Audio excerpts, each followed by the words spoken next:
உலகமெங்கும் உள்ள அனைத்து இறைமக்களுக்கும் வணக்கம். நீங்கள் புதுசாக எங்கள் வீடியோ பார்க்குறதா இருந்தால் கீழே இருக்கிற சப்ஸ்கிரைப் பட்டனை ப்ரெஸ் பண்ணிவிட்டு பக்கத்தில் இருக்கிற பெல் ஐக்கானையும் கிளிக் பண்ணிக்கோங்க. அப்போ தான் நாங்கள் புதுசாக போடுற வீடியோட அப்டேட் உங்களுக்கு கிடைக்கும். வாங்க இப்போ வீடியோக்குள்ளே போகலாம். பொதுக்காலம் 4ஆம் ஞாயிறு 1-2-2026. திருப்பலி முன்னுரை. இறையேசுவில் இனியவர்களே, இன்று தாய் திரு அவையானது பொதுக்காலம் 4ஆம் ஞாயிறை சிறப்பித்து கொண்டிருக்கிறது.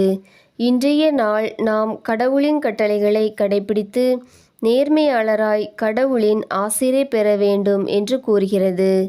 இயேசுவின் மலைப்பொழிவு நம்மை புனிதப்படுத்துவதற்காகவே கூறப்பட்டுள்ளது. எப்பொழுதும் மகிழ்ச்சியாயிருங்கள் என்று தூய பவுலடியார் கூறுகிறார்.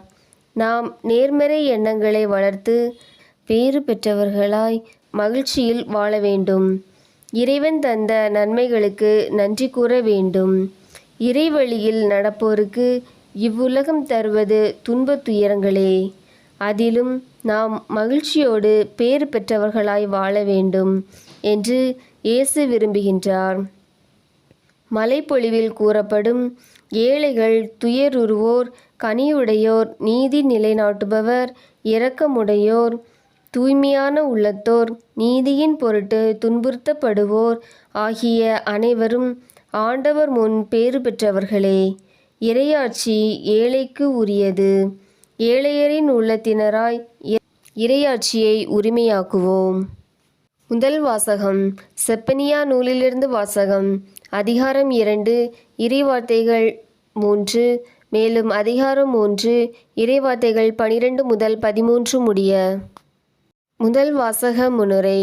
ஆண்டவரின் கட்டளைகளை கடைபிடிப்போர் எளியோர், நேர்மையும் மனத்தாழ்மையும் கொண்டு ஆண்டவரை தேட வேண்டும்.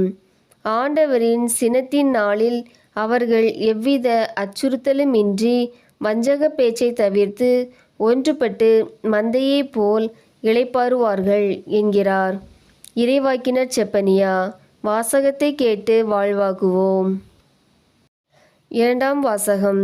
திருத்தூதர் பவுல் கொரிந்தியருக்கு எழுதிய முதல் திருமுகத்திலிருந்து வாசகம். அதிகாரம் 1 இறைவார்த்தைகள் 26 முதல் 31 முடிய. இரண்டாம் வாசக முன்னுரை. இவ்வுலகில் ஞானிகள் என்போரையும் வலிமை உடையவர் என்போரையும் வெட்கப்படுத்தவே உலகம் வலுவற்றவை என்று கூறுபவற்றை கடவுள் தேர்ந்து கொண்டார். கடவுள் முன் யாரும் பெருமை பாராட்ட முடியாது. இயேசுவே நமக்கு ஞானமும் அறிவாற்றலுமாயிருந்து நம்மை கடவுளுக்கு ஏற்புடையவராக்கினார் என்று கூறும் கொரிந்தியருக்கு எழுதிய முதல் திருமுகத்தின் வாசகத்தை கேட்போம். நற்செய்தி வாசகம். மத்தேயு நற்செய்தியிலிருந்து வாசகம். அதிகாரம் 5 இறைவார்த்தைகள் 1 முதல் 12 முடிய. விசுவாசிகள் மன்றாட்டு. உலகம் முடியும் வரை எனக்கு சாட்சியாய் வாழுங்கள் என்றுரைத்த அன்பு இறைவா, எங்கள் திருத்தந்தை, ஆயர்கள், அருட்பணியாளர்கள், அருட்சகோதரிகள், துறவிகள் அனைவரையும் உமது ஆசிரால் நிரப்பியருளும். அவர்கள் இறையாட்சி பணியில் நல் மெய்ப்பர்களாய் விளங்கிட வேண்டுமென்றும் உடல் உள்ள ஆன்ம நலம் தந்து காத்திட வேண்டுமென்றும் இறை அழைத்தல் பெருகிட வேண்டுமென்றும் இறைவா உம்மை மன்றாடுகிறோம்.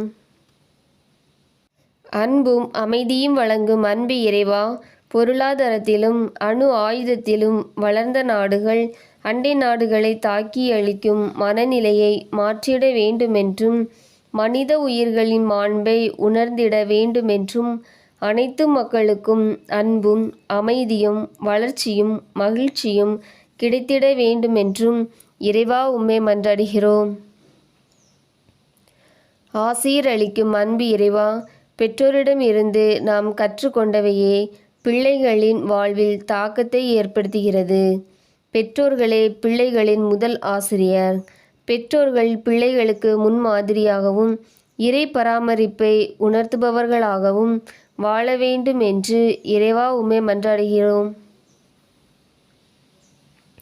நலமருளும் அன்பு இறைவா, எங்கள் குடும்பங்களில் ஏற்படும் பல்வேறு பிரச்சனைகள், உடல் மனநோய்கள், பொருளாதார தேவைகள் என உமது ஆதரவை நாடி வரும் எங்களை நம்பிக்கையோடும் நலமோடும் வாழ அருள் புரிந்திட வேண்டுமென்று இறைவா உம்மை மன்றாடுகிறோம். வாழ்வழித்து காப்பவரே, அன்பு இறைவா, எம் பங்கில் உள்ள அனைத்து குடும்பங்களையும் உமது ஆசிரால் நிரப்பியருளும். நாங்கள் ஒருவரை ஒருவர் அன்பு செய்து வாழ வேண்டும் என்றும், திருவிழா கால கிறிஸ்தவர்களாய் வாழாமல் ஜெபிப்பதிலும் திருப்பலி கொண்டாட்டத்திலும் பங்கு பெற்று கடவுளுக்கு உகந்த நன்மக்களாய் வாழ வேண்டும் என்றும் இறைவா உம்மை மன்றாடுகிறோம். ஆமேன். உங்களுக்கு எங்கள் வீடியோ பிடிச்சிருந்தனா லைக் பண்ணுங்கள், கமெண்ட்ஸ் பண்ணுங்கள், உறவினர்களுக்கும் நண்பர்களுக்கும் ஷேர் பண்ணுங்கள். நன்றி.